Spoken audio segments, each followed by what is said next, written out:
If everyone could please mute themselves until they're asked to, given an opportunity to speak, that would be great.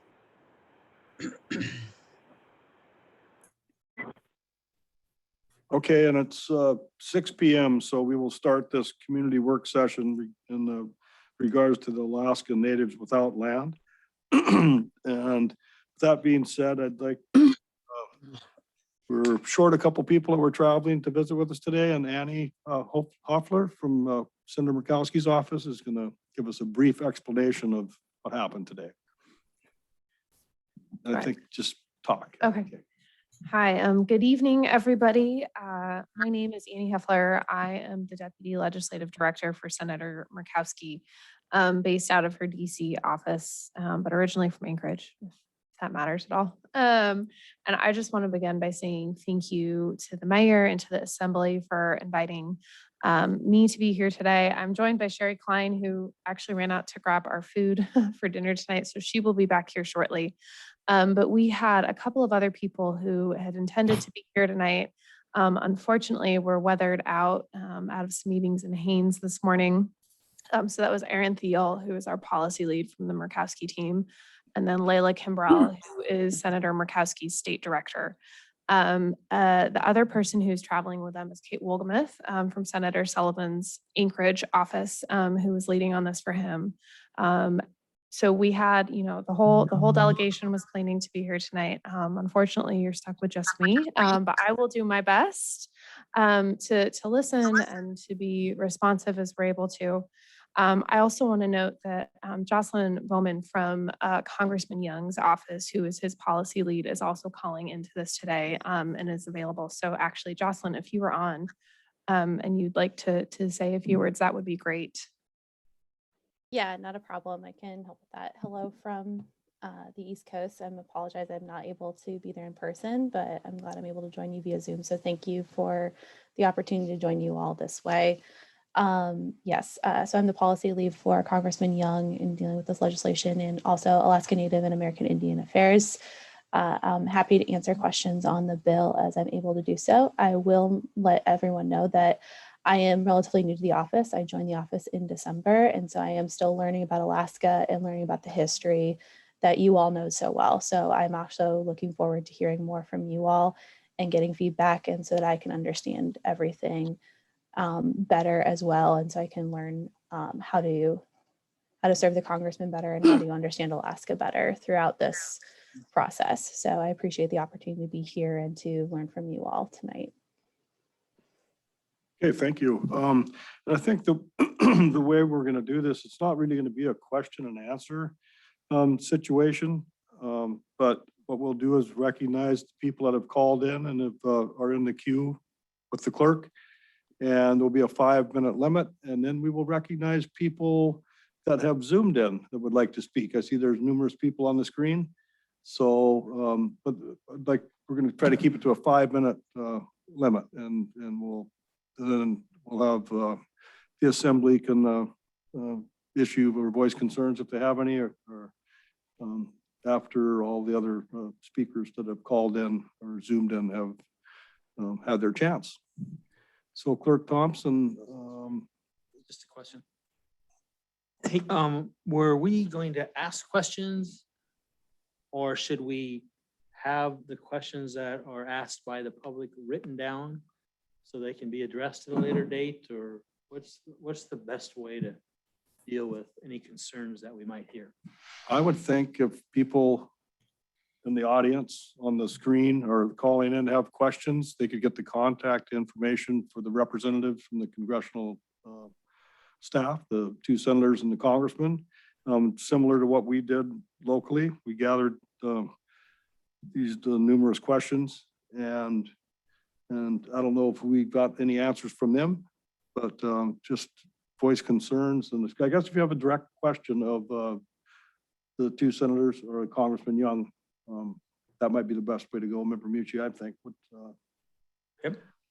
I mean, this would go on for hours, and I don't know that the staff here would have the correct answers or a response. You have any input, Member Lynn? No, thank you. Okay. Okay. Clerk Thompson, will you recognize the first person that called in? We'll go down that list first, and then we'll ask people that are zoomed in to go. And are you gonna try to keep the time? Yes, I am. Okay, so Clerk Thompson might alert you when you have 30 seconds left, and we'll ask you to wrap up your testimony at that time or your input. So, okay, Clerk Thompson. Okay, I actually don't have the dinger bell. So is it okay if I'll just do the timer and I'm gonna give them the full 5 minutes and then when it goes off, their time is done. Does that work? Okay. I don't have the yeah, 30-second right. bell. All right, okay, sounds good. So that's Okay. how we will proceed. Okay, so the first person on the list that signed up to speak is Rebecca Knight. Becky Knight, if you can unmute yourself. Hi, I'm unmuted. I hope you can hear me.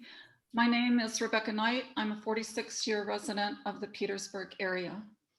Corporatization of public lands is the epitome of the Western model of colonization.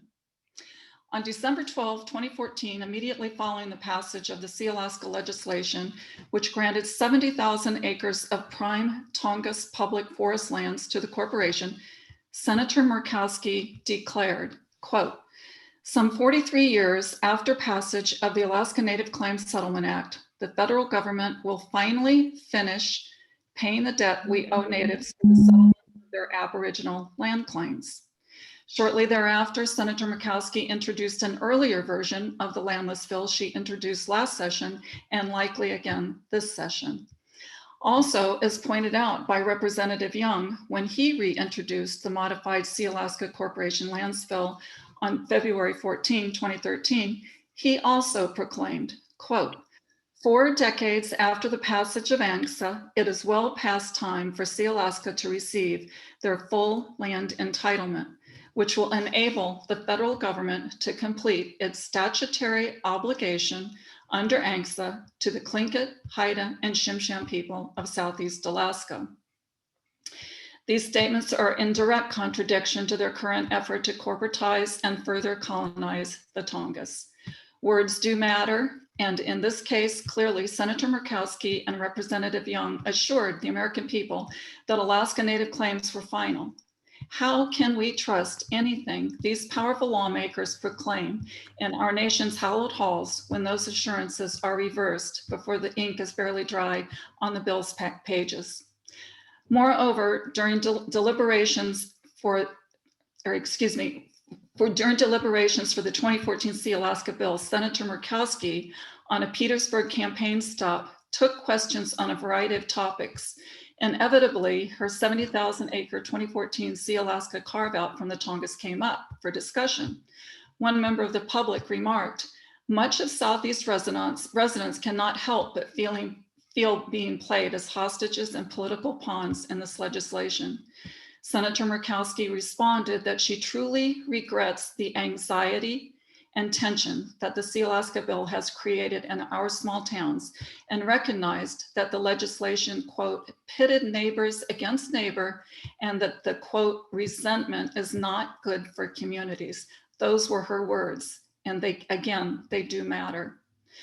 I have a long abiding respect for the deep cultural ties of Alaska Natives to the land and have sincere concern regarding their centuries-old plight. For much of my adult life, I've worked to protect those lands from industrialization, thereby trying to ensure that those ties endure. Regional tribes have recently petitioned the Department of Agriculture for an improved relationship with them over the agency's management of their ancestral lands. Congress should instead focus on getting agriculture to respond soon and constructively to that petition, rather than corporatizing lands now open to all Southeast residents and visitors. Congress should also consider that in enacting ANCSA, it anticipated that some natives in the regions would not be in village corporations. The act created special economic benefits for them as at-large shareholders, and in recent decades, those have often yielded more dividends than village corporations. The bill would enable clear-cut logging of valuable old-growth trees, mining in sensitive salmon spawning streams, and damaging road building or other construction across these forests, which sequester 44% of the carbon in the national forest system, and that is the Tongass. And regarding carbon credits, BP recently paid Sea Alaska $100 million for carbon credits for not logging half of their forested acres, 165,000 acres, and thus keeping the carbon which trees absorb from the air in their living tissues. Supporters of this bill are reluctant to include language which prohibits logging.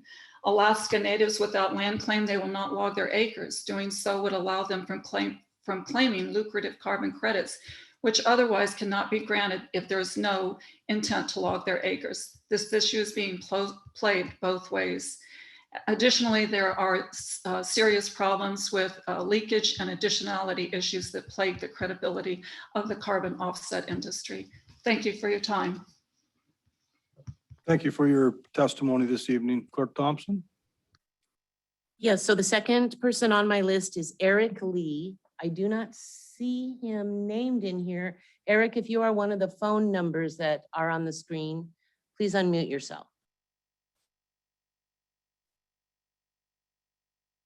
Okay, we'll move on to Bridget Wittstock. Are you there, Bridget? Yes, I'm here. Sorry about that. I am here. Yeah, my name is Bridget Wittstock, and I was born and raised in this community. I'm a special education teacher, and I've worked in our public school system for almost 30 years. As a lifelong resident of this community, I've watched the effort to return land to the natives of this community for my entire life. I believe that we now have an opportunity to move forward with caution with the landless legislation, which would not only return lands to the natives of this community, but create new opportunities with new partners and new resources. I believe this can be a positive, good thing for our community. And again, I think it needs work. I think there are things that I still have questions about, but I would like to see us continue to move forward in this positive direction. Thank you. Thank you for your testimony this evening. Clerk Thompson? And next we have Joe Merkins, please. Hello, can you hear me? Yes, you're very clear. Thank you for the opportunity. Joe Merkins, I live at 803 Sandy Beach Road. I've been in Alaska here for since 1975. My background has been regional economist with the Forest Service, a lobbyist with the Wilderness Society for the Tongass Timber Reform Act. I had done a little commercial fishing, and if you look at my resume, my wife would say I can't hold a job. So with that, I'll just give my testimony. My first question is that it seems that just the name change of the same stakeholders doesn't find a solution here. That the same stakeholders since my time in the regional office in the 80s has been the same, and for at least four times, maybe five or more, they were found to be ineligible to be considered a village corporation. And in lieu of that, they had alternative solutions offered to them, which they took. And now we find ourselves facing the same plea, and I don't see how they changed their status.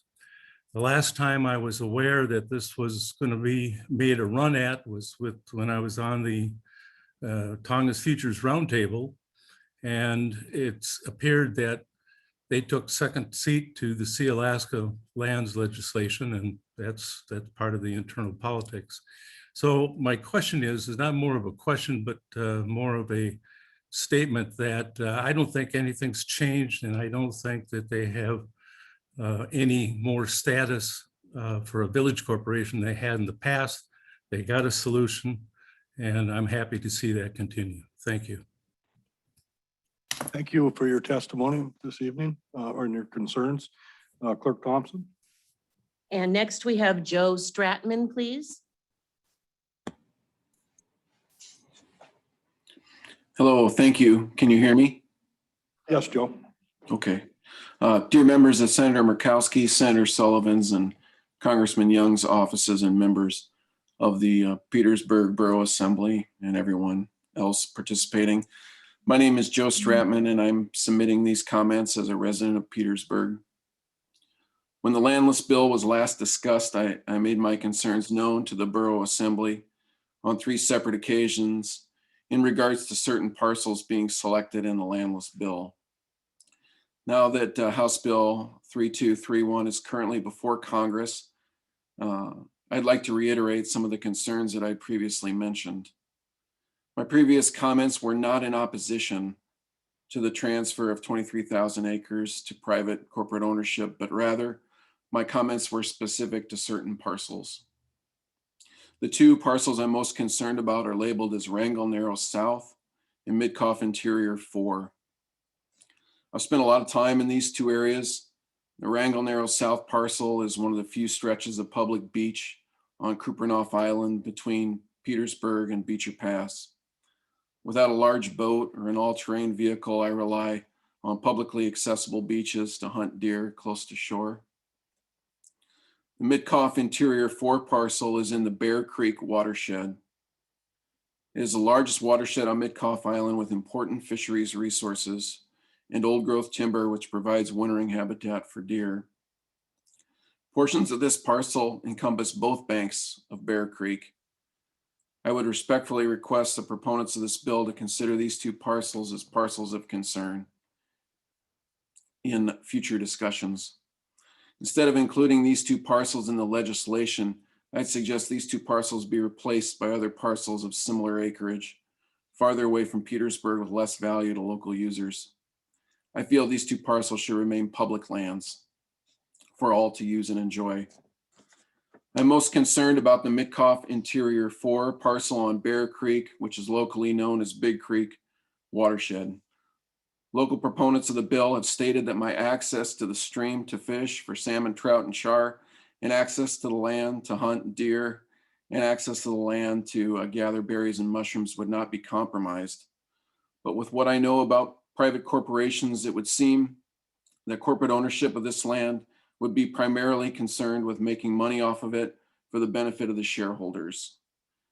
So my concern with privatizing the Bear Creek watershed is less about my future ability to access it and more with what I would have access to. The old growth lands in the Bear Creek watershed have been included as units in more than one U.S. Forest Service timber sale in the last 25 years. With the public comment process in place for timber sales on public lands, this watershed has not been developed recently for its timber resources. My concern is if the Bear Creek watershed is transferred into private corporate ownership, that timber development or other development would degrade the Bear Creek watershed. The Bear Creek watershed and its resources are important to local residents for many reasons. Again, I respectfully request that the Midcoff Interior 4 parcel be taken out of this bill and replaced with similar acreage elsewhere. And I'd like to thank Senators Murkowski and Sullivan and their staff, Congressman Young and his staff, and the Petersburg Borough Assembly for the opportunity to provide public comment at this work session today. Thank you.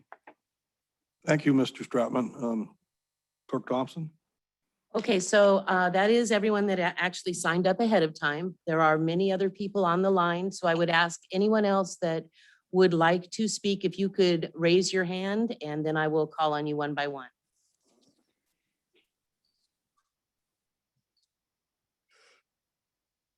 Okay, the first one I see is called Jolene's iPhone. If you could identify yourself and go ahead, please. Can you hear me? Yes. My name is Jolene Wheeland. I reside in Juneau, Alaska. I was born in Petersburg, spent a couple of years going to school there. My one concern, and I'm really addressing this to See Alaska, and I see there are several present on the call. I only heard of this Zoom call because a friend of a friend sent it to me.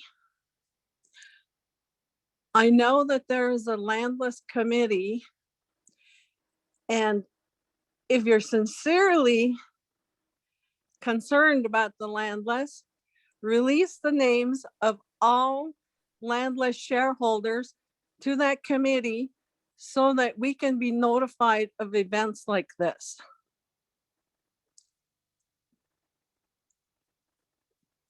in advance. I hear all these comments about, people who are saying they're not really opposed to the landless receiving land, but they're stating how they want to control the land or our use of the land if we do get the land. That's a concern for me because this is a public hearing that we're attending right now. And believe me, when the villages of Cake and Angoon were bombed, there were no public hearings. When the native village on Douglas Island was burned with everyone's possessions in it, there were no public hearings. So it really aggravates me to hear people, and I don't care what jobs you had, what degrees you had. This land is for native people. The shareholders who were left out, and we're now called the landless shareholders. I mean, trying to dictate to us how the land should be used. That's not fair. Because we had no voice when it came to us being left out. And really,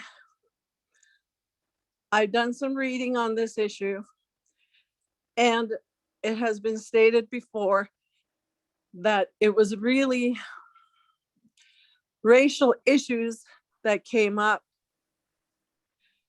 that wound up having us become landless. That's all I have to say. Thank you for listening.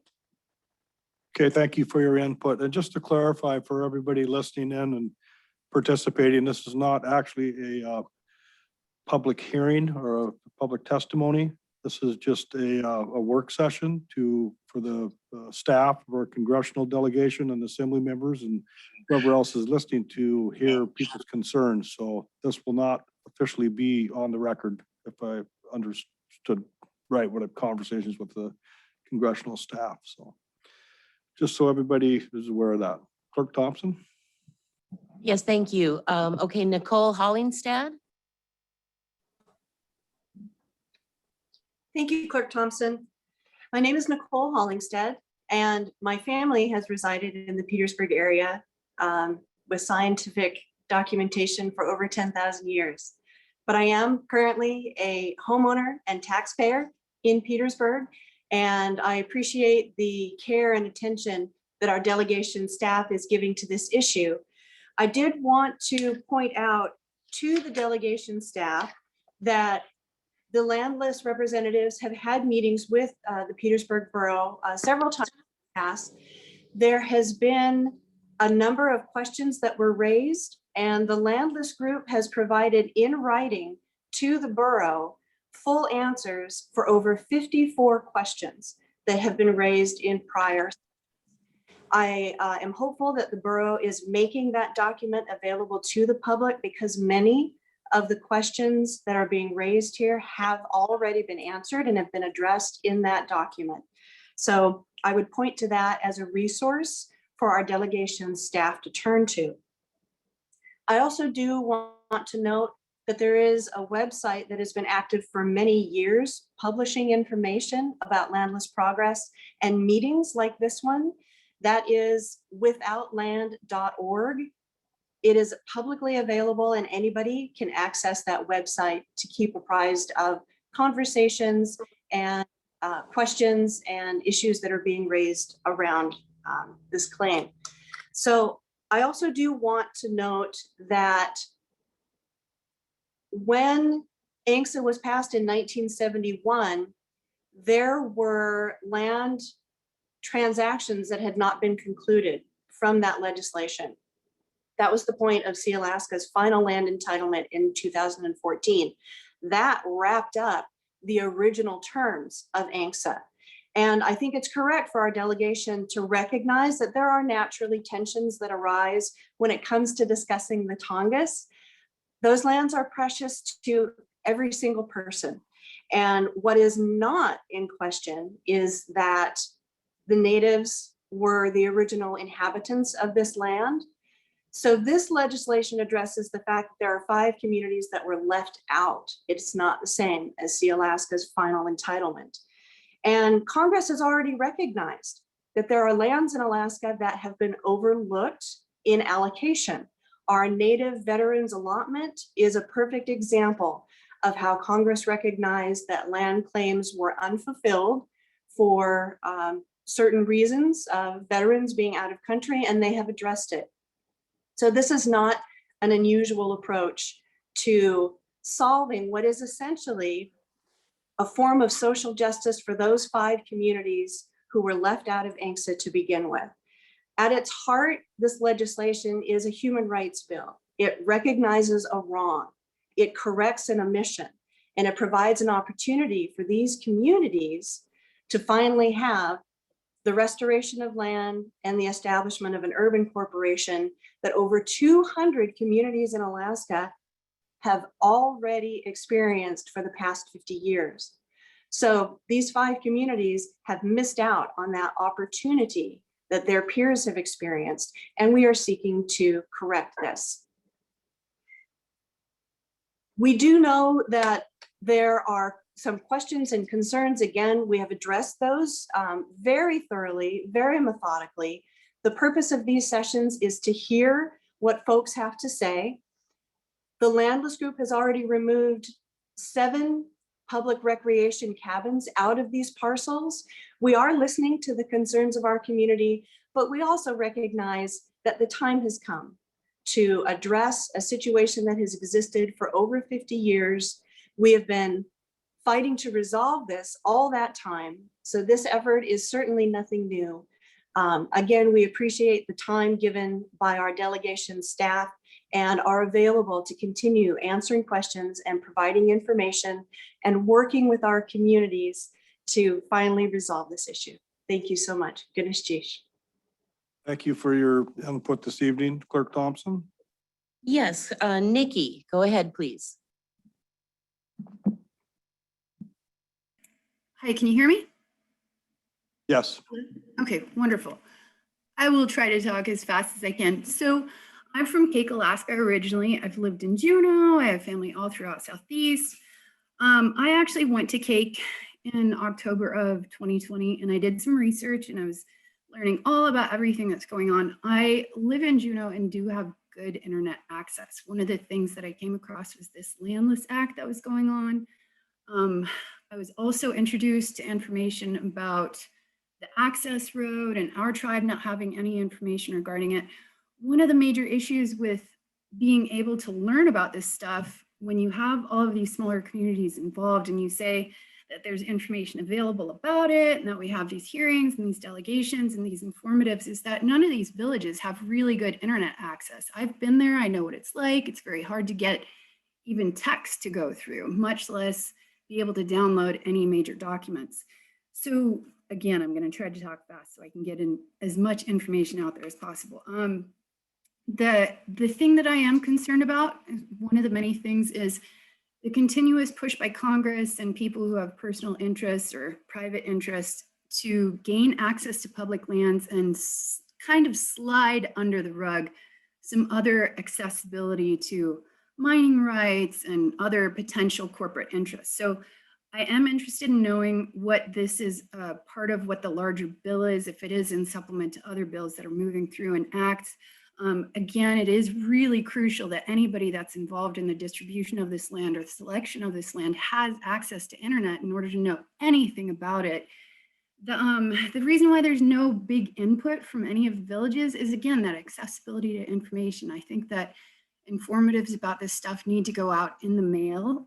And the statement by Jolene about people in the villages having access to this info, I really do think it's a crucial component for people who are involved as potential landless shareholders to have that list so those people can be given mail outs. This information is not going to get to the people involved by using the internet. And that is a very crucial component of people having a voice in this.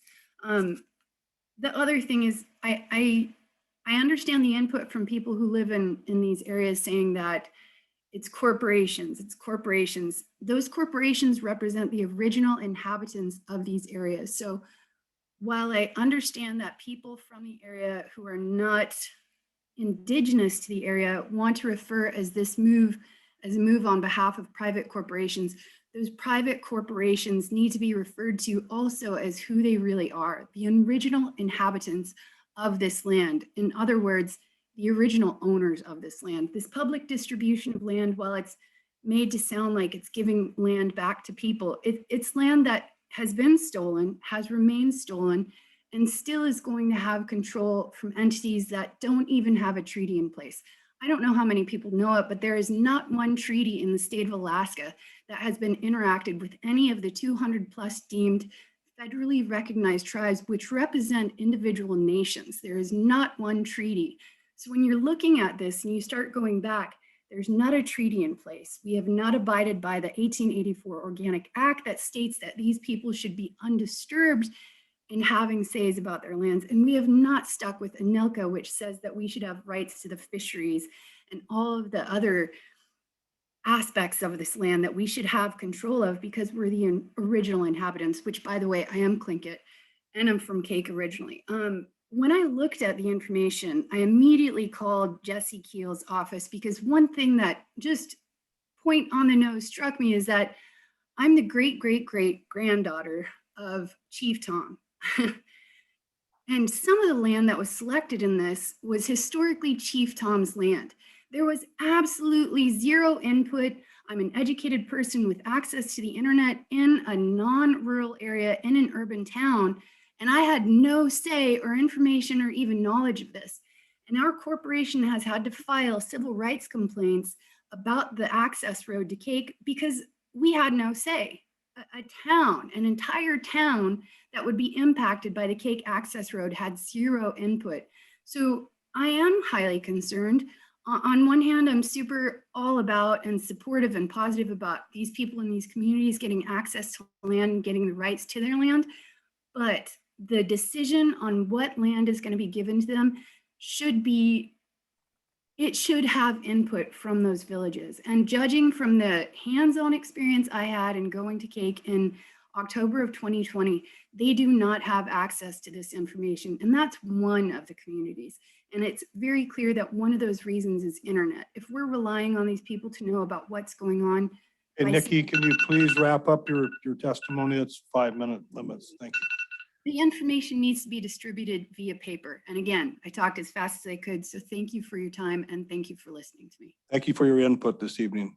Clerk Thompson? Okay, Will Ware? Yeah, good evening. My name is Will Ware. I live in Petersburg. I own a business there down on Main Street.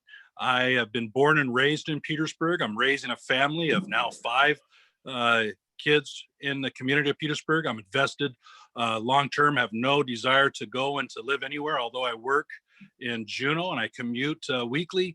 I maintain a home, a residence, and of course my business as well. And couldn't convince my family to make the move to Juneau, and I don't blame them. I'm glad they chose not to.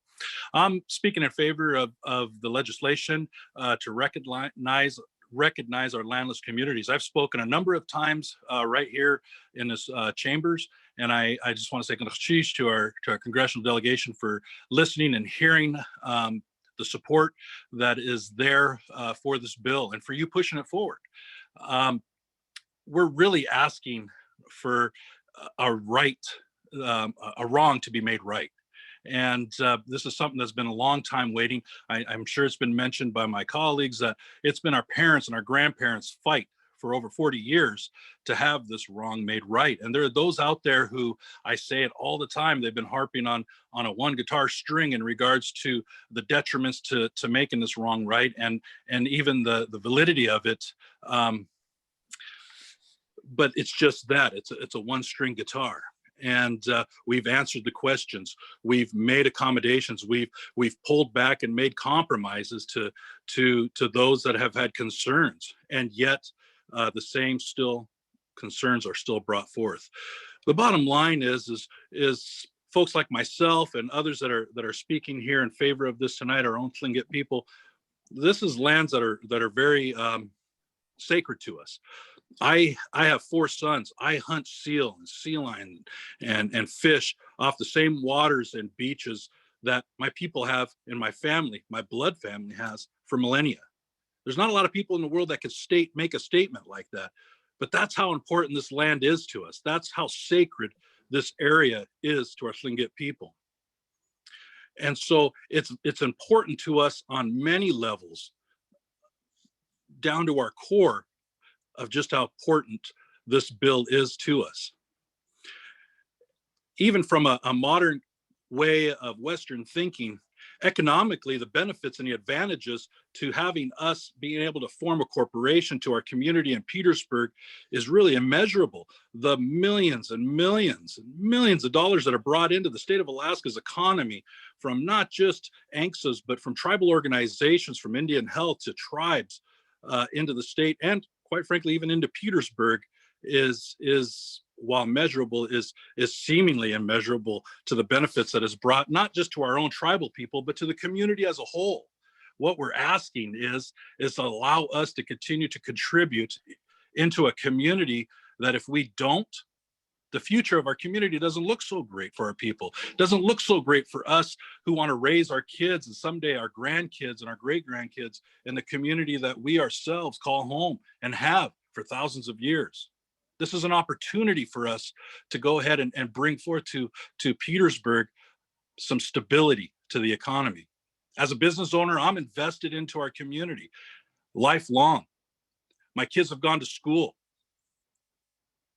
My kids are looking already, my adult kids are looking to make Petersburg their home. I want something there for them in the future for their kids as well. And by golly, I want to go ahead and do what I can in this fight to make this bill a reality so that we can form a corporation that'll give them some hope that this is something that they can rely upon to make Petersburg their long-term home. And so my testimony isn't going to be very long. It's not going to be the full 5 minutes, but I can't emphasize enough to our congressional delegation. We've made compromises. We've heard concerns. We've answered these questions. And as my clan sister Nicole has stated already, we've done our due diligence. And we've not received anything from those that oppose us of any compromise. It's all been on one side, to be quite frank. And so we realize that this is a discussion that while we want to educate our community, those that stand in opposition to us, there's no convincing otherwise. Well, let me tell you, there's no convincing us that this is a wrong that needs to be righted. And we're not going to stop bringing it up. We're not going to stop talking about it. And we're thankful that you've pushed this bill, that you're here listening to this community, but you're listening to the supporters that it affects directly, and that's us, the original inhabitants of this area. I just want to say, for those that are concerned about us taking off of this land, I got to tell you, Petersburg area is a sacred area to our people, and not just to the Petersburg area, but to the Wrangell and to the Cake villages as well. Mr. Ware, that has been 5 minutes. All right. Well, thank you very much. Thank you. Clerk Thompson? Yes, Mike Schwartz, please.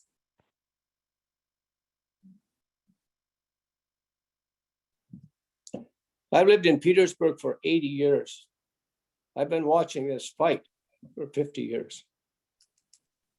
This legislation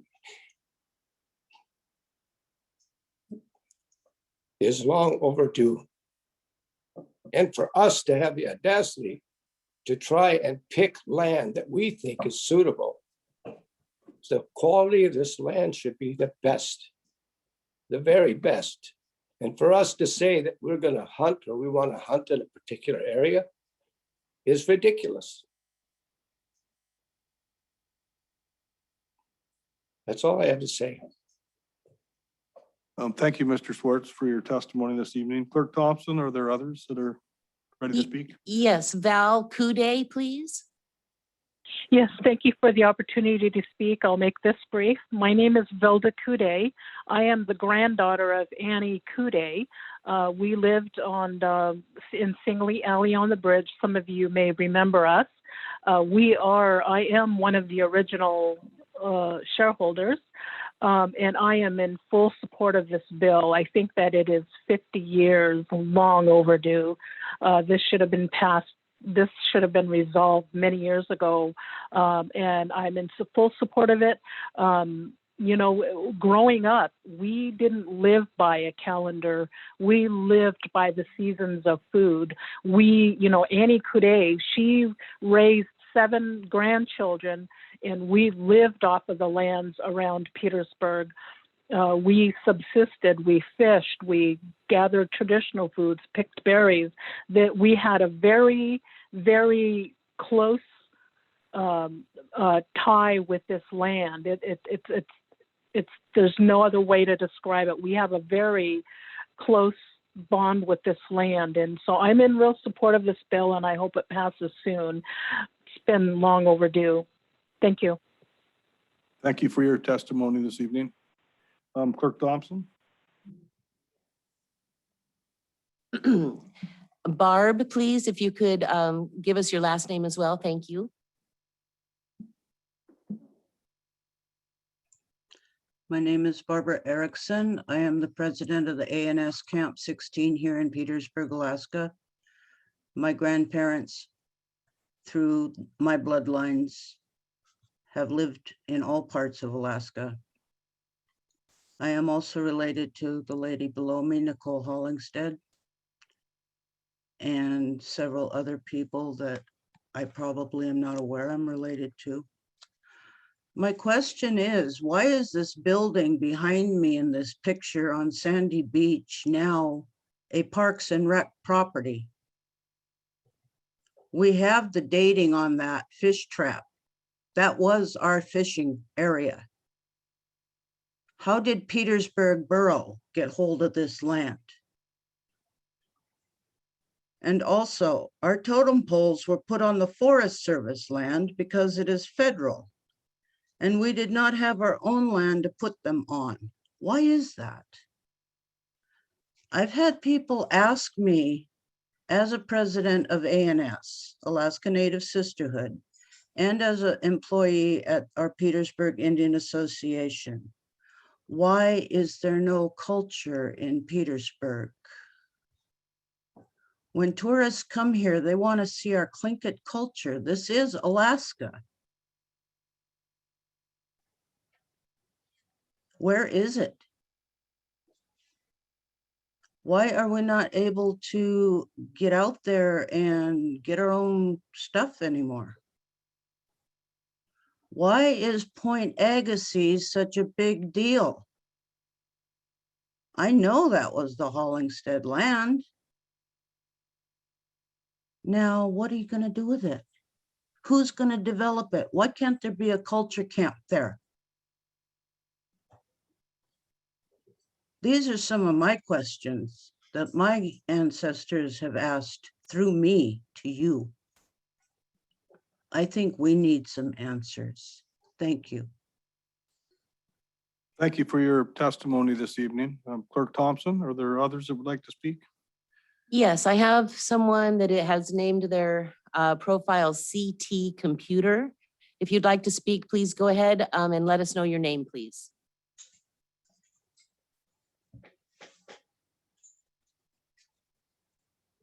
Are you there? Sorry. I have my computer on so I can see the grid. Oh, okay, Cecilia. Okay. Cavallero. I was raised in Petersburg. I wasn't born there. I was supposed to be, but didn't make it. I was too early. And I have property there in Petersburg. I do pay taxes. My parents are permanent residents there. And I would like to just come right out and say I am in favor of this bill, of course.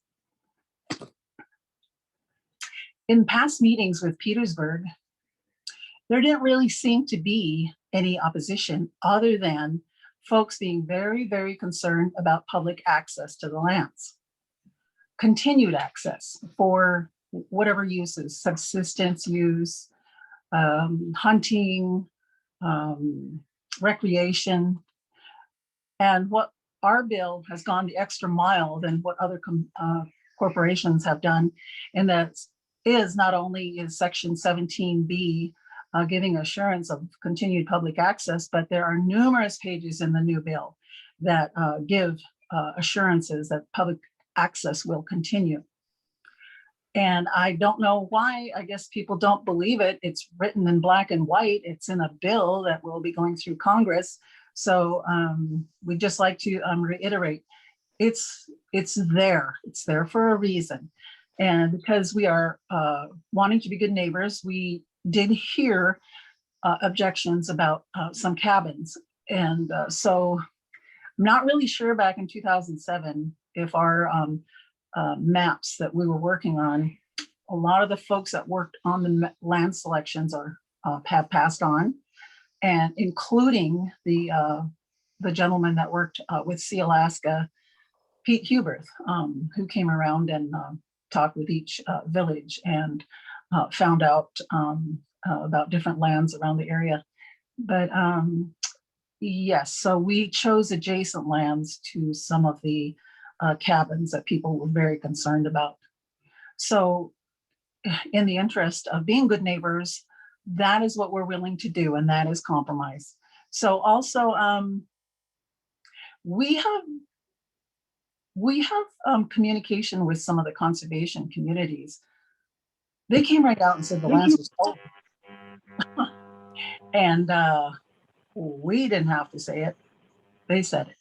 And so now what we're doing is we're trying to right a wrong. Even though this has been going on so long, a lot of people still don't even know about this issue. They're just now finding out about it. And it's like, we've been trying to get a remedy with numerous bills in Congress over the years, and people still haven't really heard of it. And we keep trying to keep this issue alive and in front of the public. But it's either in the newspapers or it's on a Native Issues Forum on Tlingit and Haida. We just keep trying to get it out there. We do want support, especially from our communities, the 5 communities. And I think that's why Congressman Young and Senators Murkowski and Sullivan are doing this sweep through the communities to find out what the Sunbelt is. And I heard someone say, let us choose some lesser land. We've already had to do that. We would have chosen our land selections closer to our communities. And so we're not real big on that option. And I really think that's very, I want to use the word selfish, but there's another word for someone to say something like that. What do we, chop liver? No, we are the original inhabitants of the land, and we want to be treated right. Nothing more, nothing less than the rest of the state. And urban corporations were kind of a newer thing. We didn't qualify for village because village corporations meant Native population was the majority. And the urban corporations like Juneau, Sitka, Kenai, Kodiak, the Native presence was there for quite a while, and there is history there. But the Native population is not the majority. So that's what the urban corporations came in to fill that need. So I greatly appreciate if folks would speak up, speak out your mind. Hopefully you're in favor for us to get our bill passed as well, and everyone contribute to our communities to be healthy, vibrant communities, one where our young people will want to live in. Thank you. Thank you for your testimony this evening. Clerk Thompson, are there others that would like to speak? Yes, Christina Sakamoto.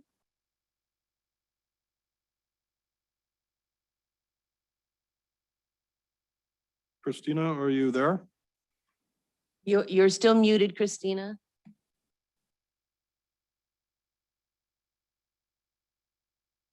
Hello? Now we hear you. Oh, thank you. I am Christina Lou Sakamoto. I was born and raised in Petersburg. I have raised my children here. I am asking for a wrong to be made right. It is a long time coming. We have made compromises. I keep asking myself, why should we have to make those compromises? It's our land, our ancestors' lands. It's our right.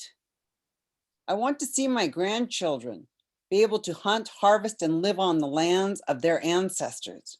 I want to see this bill to finally become a reality. This is long overdue. Our mothers, fathers, grandparents fought for this. This empty promise needs to be filled and put to rest. I am in favor of this bill, as are my siblings and my children. And that's all I have to say. Thank you. Thank you for your testimony this evening. Clerk Thompson, are there other speakers? If there is anyone else out there that would like to speak, please raise your hand. Anyone else that's on the Zoom call? Would you like, if you'd like to speak, please acknowledge so. Mike Schwartz, would you like to speak again?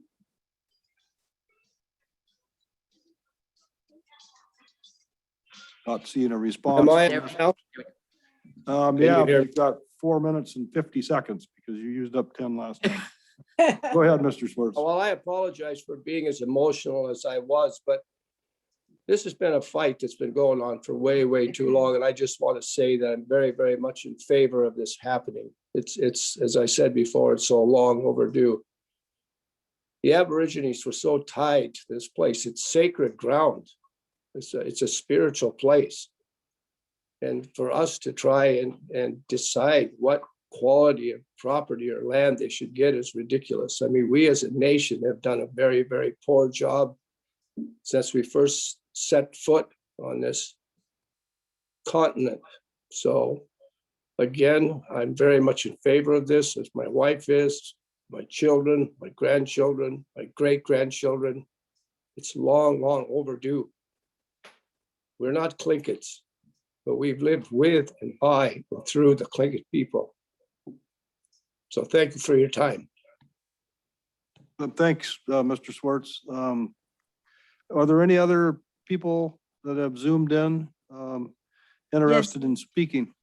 I'd like to speak. This is Brenda Louise. Somehow my hand isn't raising. I would like permission to speak.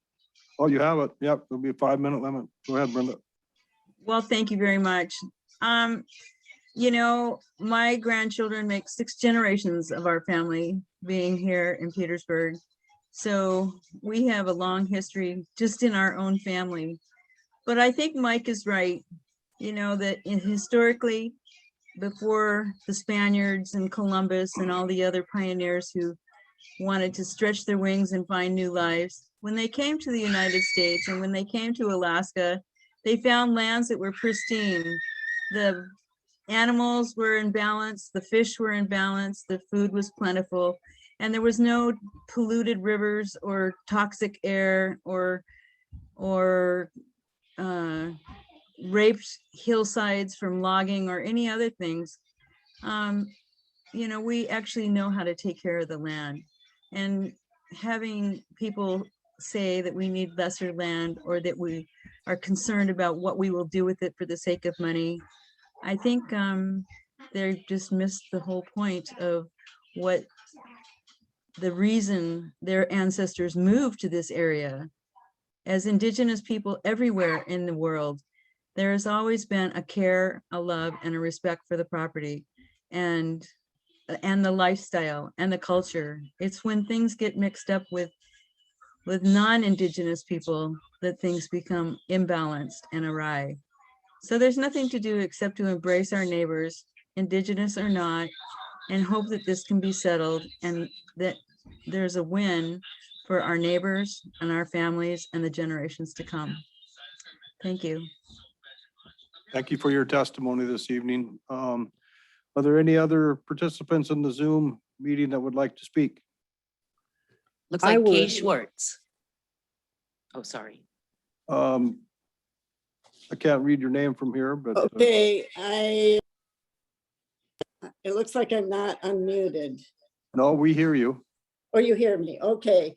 I just wanted to go on the record. My name's Kay Schwartz and I've lived in Petersburg since 1967 after I married Mike. And I wanted to go on record to say that I'm in support of this legislation and so glad to hear the all of the testimonies from all of my friends that are here tonight. And That's really all I wanted to say, is that I'm in favor of, and I want to be on record. Yes. For Okay, thank approval. you, Mrs. Swartz, for your testimony this evening, for your input. Are there any other participants in the Zoom meeting that would like to speak? I would. I'm Helen McNeil, and I am Tlingit. Not wanting to duplicate or repeat anything, I'd like to add, I'm in favor of the legislation. It is long overdue, over 50 years, and it's just the right thing to do. There's no two ways about that. And the village corporations benefit not only the shareholders, but the whole community. And I'd give an example of Cluckwan, who built the Haynes Health Clinic. That benefits everybody in the whole Chilkat Valley. So we are not operating in a vacuum. We are active, engaged members of the communities that we're from. And this legislation would benefit everybody. Thank you. Thank you for your input this evening. Is there anyone else that has Zoomed in that would like to speak? Mr. Mayor, I would like to speak on this, but I don't know, the conflict of interest thing. Where would I do that? Would I do that now, or would it be more appropriate to do it later? Well, since you are an elected official, we have had this, It's a work session. but this is a work session. If it comes up in a regular meeting, Member Norheim, then we will have to decide if you need to recuse yourself or not. So seeing as it's just a work session and there's no decisions being made here this evening, go ahead and speak. Okay, I actually wasn't going to say anything until some comments were made, and it would be laughable to claim giving lands back to the local tribal members is colonization, as was stated earlier, if it wasn't such a slap in the face to the people who actually suffered under the mindset of colonization. You heard earlier about the bombings of the tribes and what was their input in that. I think that those comments were highly insensitive. Mr. Norheim, I would ask you not to question other people's testimony, please. Okay. There have been plenty of platitudes given in regards to wanting to correct past inequities when it comes to the tribes and people, but what it really comes down to is that the only way a government can actually do this is through payment.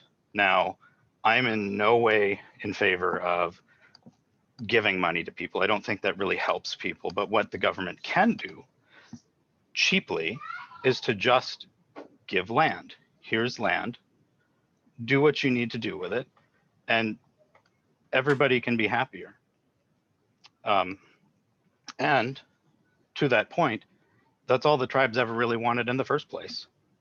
You don't have to be giving people huge payments and whatnot from the federal government. They just wanted their land back in the first place. How about some of it, a little bit of it? Maybe not the most worthless land. That would be great. That's all. Thank you. Thank you, Mr. Norheim, for your input this evening. Are there any other people that have Zoomed in that would like to speak? I'm not seeing any. Hello, can you hear me? Looks Hello? like Brenda, is that you? It is. I don't know what I'm doing, so forgive me. So, Mr. Mayor, I just wanted to say that I feel like I reiterate what everybody else says, or have the same feelings as a lot of people who have spoke tonight. This effort has been going on far too long. This is something that my grandfather was greatly involved in. He has passed. This is something that my mother has always been hopeful to see the passage of, and she's now 82. My hope is that sometime, while she's still with us, that she can see the passage of this legislation. I'm in support of this, and I just want to say that most of the comments that have been made here tonight in favor of this, I fully support. So thank you. Thank you for your testimony this evening. I believe that was Brenda Norhan. Yes, it was. Yes, it is. Thank you, Brenda. Are there any other people interested in speaking this evening? Mayor Jensen, it looks like we have two more hands up. Nicole Hollingstad is one. She did speak already. Can we? Thank We're you. trying to limit it to 5 minutes. I will actually take even less than that. I just wanted to grab 30 seconds to thank the Petersburg Borough Assembly for holding this forum. It's such important discussion. What we're hearing is passion, we're hearing pride, we're hearing questions and concern, and that is all part of the process. But what we're hearing more than anything is a desire to make Petersburg a thriving community where we have opportunity, where there are resources to grow our families and raise our children and grandchildren. And I am convinced there is a successful pathway forward for this. And I just want to say thank you again to everybody who contributed comments. Thank you. Okay, thank you. Clerk Thompson, you said there was someone else? It looks like it has changed. So is there anyone else on the line that would like to speak? Okay, thank you everyone for participating in this work session this evening. Are there any comments from assembly members that are present? Really quick, sorry, I was trying not to be rude. I had sent in a message to chat. Can you hear me? Sorry. Is this Nikki? Yeah. Well, we're trying to limit it to one testimony per person of 5 minutes. Yeah, I think one guy got 10 minutes though, is what you were saying. I kind of feel No, like. I'm saying you testified earlier and you used your 5 minutes. Yeah, but I think one of you said that there was a guy that got 10 minutes. No, I was joking with Mr. Swartz, who I know very well, who called in, and then he got off the line after about 10 seconds. And then when he called back in, I just told him he had 4 minutes and 50 seconds. He didn't get 10 minutes. If at all possible, because I know a couple other people have had the opportunity to chime in, it would be really, really critical to this discussion and support of it. This is not either side of it, but it would be really critical to be able to give the people who are going to be impacted by these decisions a greater opportunity, like by hosting a town hall, because not a lot of people know. Excuse me, Nikki, we have done that. We've reached out and had public testimony, and people in favor of this have known that, and we don't, as a borough, know who to reach out to. I would have supposed that maybe people from the Native organizations could have reached out to all of their potential shareholders, but we have no control over that happening.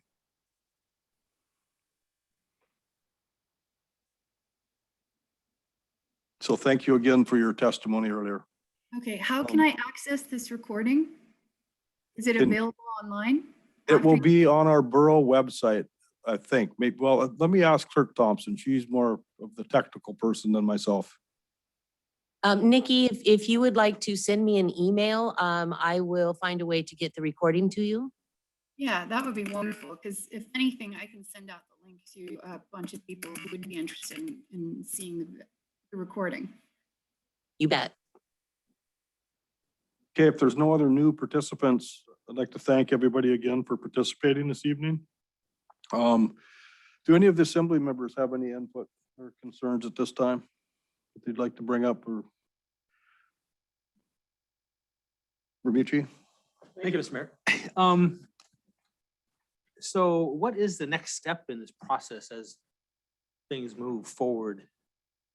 Or if they move forward? Well, I've heard that Senator Murkowski plans on introducing a bill on the Senate side. Is that, Annie, is that the next step, you think, after these visits through Southeast? Yes. So again, thank you to everybody for weighing in tonight and for making your comments known. It is really helpful. is the delegation is thinking through this legislation. Congressman Young has introduced it on the House side. Senator Murkowski and Senator Sullivan intend to introduce it on the Senate side. So the whole delegation will do it. We are listening to the comments and the feedbacks. We will update the legislation and the maps as needed. And then aiming for introduction sometime relatively soon, but that the timeline has not been finalized yet. So will the same piece of legislation that Congressman Young has moved out, will it be the same piece of or a similar legislation for when the Senate picks it up, or will it change between the House and when the Senate gets it? So it could change. The Senate introduces separate legislation that will largely be informed on the discussions and the meetings that we are having this week throughout Southeast Alaska. If those changes are made, the maps will be public, the legislation will be public, but the intent is to merge the legislation at one point so it will be the same eventually. Once the Senate has a piece of legislation out, will there be public hearings, official public hearings where anybody can either Zoom in or come here and give their official statement about how they feel about the legislation? Or is this the time to ask the questions as the legislation is getting put together? So I would say this is the time to ask questions, to give the feedback. We would like to get this as close to as perfect as possible before introduction. And I should have prefaced this at the beginning of the meeting. The reason we are holding these meetings this week is because Senator Murkowski did introduce legislation last fall. There was a hearing before the Senate Energy and Natural Resources Committee, and there was a lot of feedback that was given that the communities had not had enough input. And so we redoubled our efforts and wanted to get ahead of that this time. Congressman Young introduced his legislation mostly for process. The House has not held a hearing on it yet, and they are hopeful to get a hearing soon. But that is up to the chairman of the House Natural Resources Committee, Chairman Grijalva right now, and then in the Senate, it's Chairman Manchin from West Virginia. But the Senator Murkowski, once the Senate legislation is introduced, will be requesting a hearing. That hearing will likely be held back in DC because it is up to the Senate chair, but anybody is allowed to submit testimony and statements for the record during those hearings. Will the congressional delegation be looking for a position from the Petersburg Borough Assembly? Absolutely, yes. Berlin. Yeah, to follow that line of discussion, will there be an independent analysis of this bill either by OMB or, another government agency prior to the time that it's passed so that you could look at all the economic advantages, disadvantages of it? And in terms of also the effects on the lands, so forth, and the legal side of the legal issues regarding some of the testimony that we've heard earlier. So if the Senate or the House choose to hold a hearing, which again is our intent and our hope, the administration will be invited to provide testimony on that. And so when you're mentioning OMB, it will be the Biden administration's position on the legislation, whether they support it or oppose it or would request modifications. In there, the Forest Service and Interior will be providing their analysis, but ultimately it's up to them what they choose to include in that testimony, what they choose to include in the analysis. There is a separate process that Congress goes through, the Congressional Budget Office, CBO, where they provide a cost estimate of the bill if it advances out of committee. So again, assuming a hearing is held and that a committee takes it to what's called a markup or a business meeting, CBO would then be requested to provide a score so that Congress can weigh the impacts on the budget on federal land as they choose to move it forward for a vote. Will there also be then a legal analysis from the Attorney General's office or anything on it? No, that is not typical procedure that I'm aware of. Thank you. We talked earlier, and I had a couple of concerns conveyed to me by members of the public. And I do see that the maps have changed, and the cabins in the Portage Bay have now been removed. The Forest Service cabins, I should say, have been removed from the map, this most current map. But if you look on the map and you look at Dry Cove, that peninsula that has been chosen has a cabin on it owned by the Medallion family. And that's actually been leased. It's been in a lease situation for decades that I can remember. It was in the Samuelson's family before that, I believe. So my concern is what happens with the privately owned cabin on federal land that they've been leasing if this bill goes through and that is still in the land selection. That's one of my concerns as far as the maps. I also have another concern on the map in Portage Bay. The U.S. Forest Service recreation cabins have been removed from the map, but not the U.S. Forest Service administration site. And I would like to see that land removed from the selection as well. And those are my concerns as far as the maps for the Petersburg area. Berlin? Yes. A couple things have been brought to my attention from local residents here. One has to do with the taxation. And by the legislation and what we read in here is that as long as that land remains raw land, it's not taxable. However, once it's developed in some way, then what we're hearing is it is taxable. The question is the legislation's pretty, it's not very specific on how that whole process takes place, what is taxable and what is not.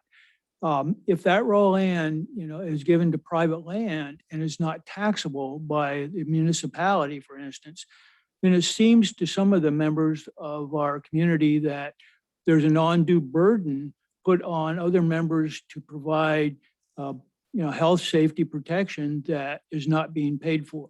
So the question is from some of the members of the public is how do you deal with the taxation and they're asking that it be looked at in terms of, what should be done in the future and how it should be taxed and at what point should be taxed.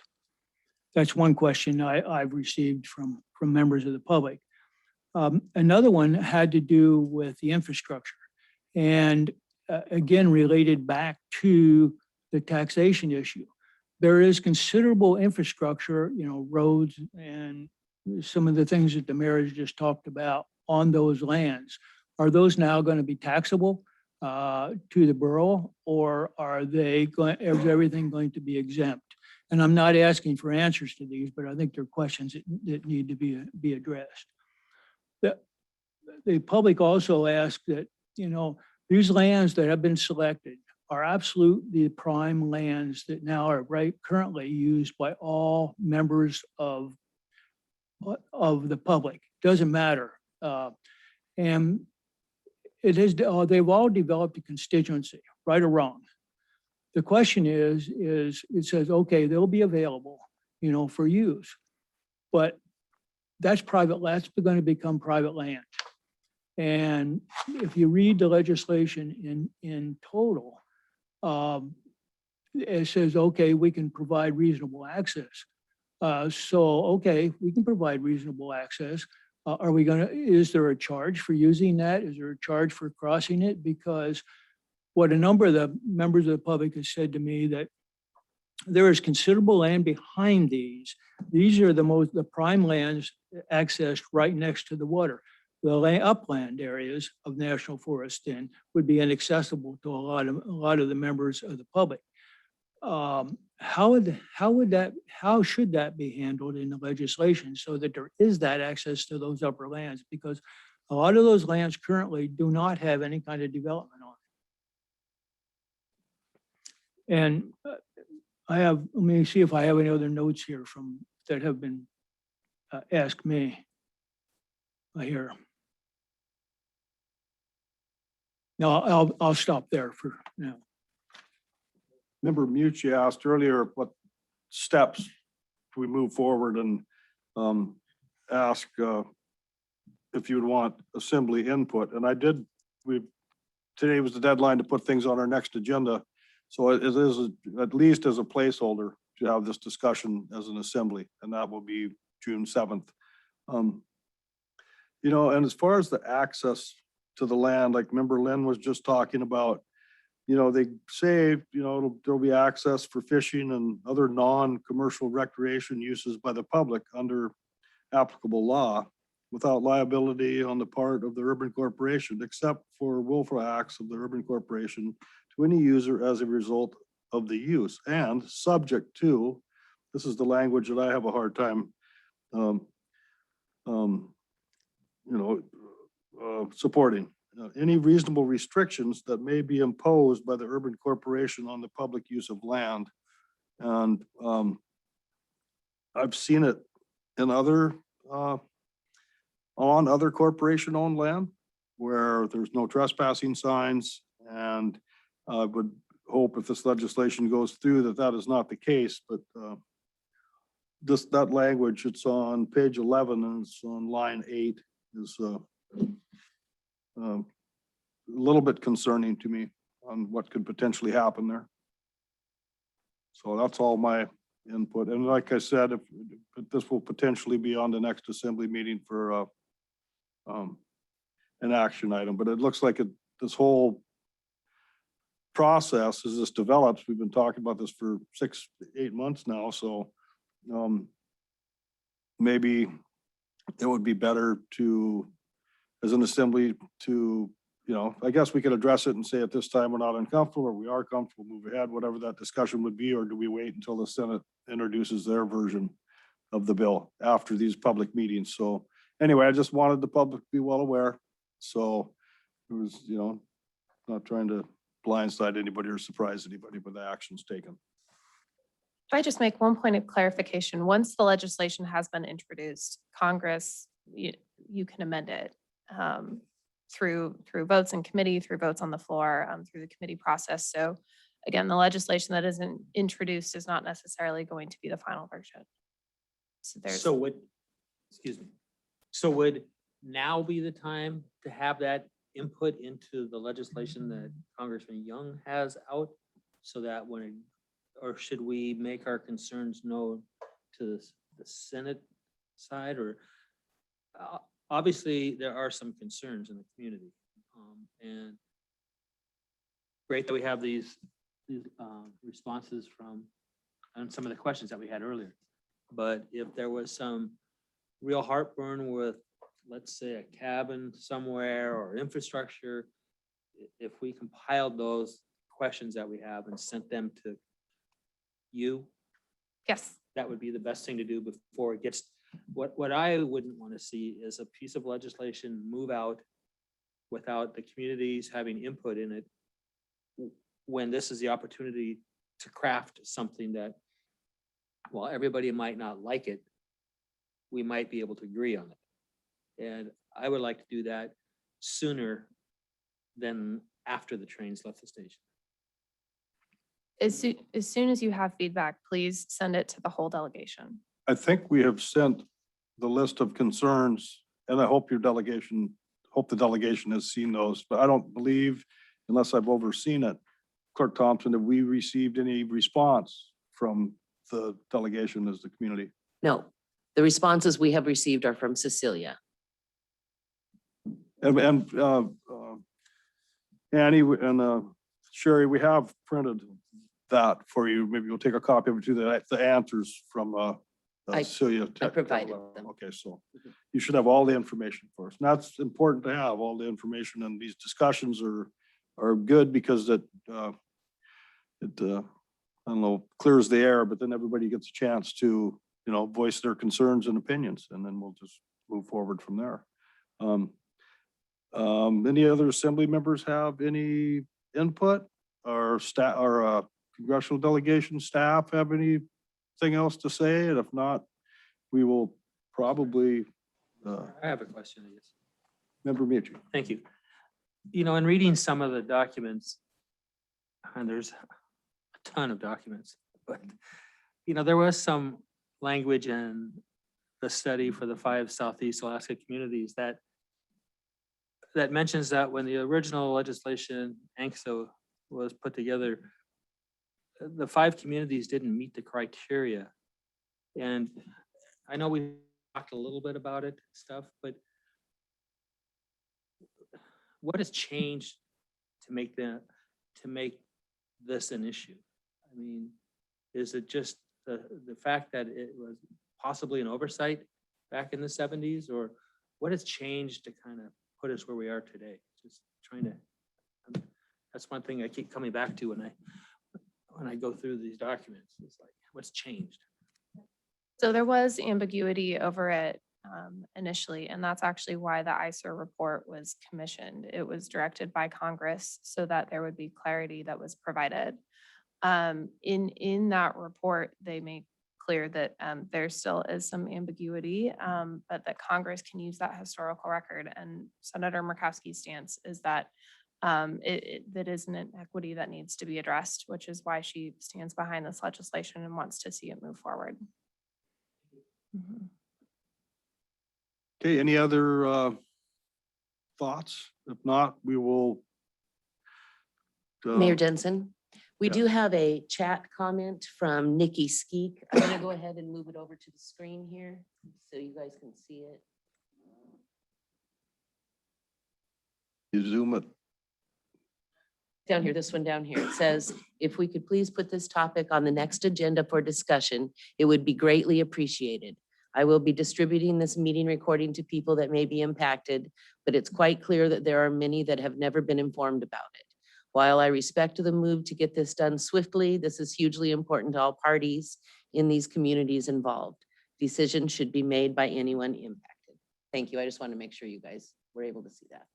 Okay, so these chats, are they going to be, they're not going to be on our, recorded on this? Well, it's not on the audio recording, of Right, course, so- and yes. But So I was I just don't know curious, I don't know if chats show on a recording Yeah, later. I I am don't know, not that's sure. way above my pay. Yeah, I grade. don't think they do, to be honest, but I'm learning still.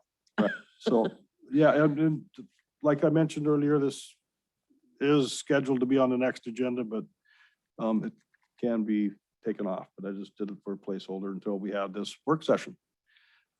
So with that being said, if there's no other comments or input from people in the room.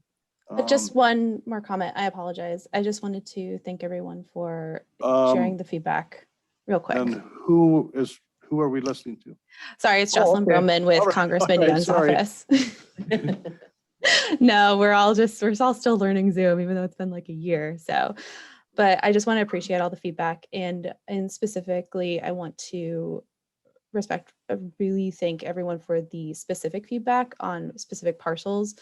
As I am well aware, you all live in the communities and you know them better. So if there's any way to improve the maps, or if there's something the Forest Service may have missed of a road or something that needs to be on the maps, we need to know that information so that we can be aware of that and so that the maps are complete. So these specific specific things of improved lands or areas or private cabins that we're not aware of, we need those as information that's very important, and I appreciate you bringing it to our attention, and would hope to see if there's further information that needs to be put on the maps, that would be communicated to the congressional offices so that we can work with the Forest Service to make sure the maps are as complete and as accurate as possible. I will also mention that I've requested technical assistance on some of the language from the Forest Service on behalf of Congressman Young's office, so that we're trying to make sure that we understand where Forest Service is on this legislation as well. So we are trying to just keep in communication and to make sure that we're checking all the boxes and making sure that we're aware of what implications the legislation has. So just so that everyone is aware that we're just trying to create as complete record as possible so that we can move forward and hopefully get to a point where we can all are able to move the legislation forward and in support of it. So we thank you again for holding this hearing, and I appreciate you giving me the opportunity to be here and to listen to you all. Ken, and I'd like to thank you for participating and and being involved in the process. So if there's nothing else to be said, we will close the work session. Adjourned. Thank you, everybody.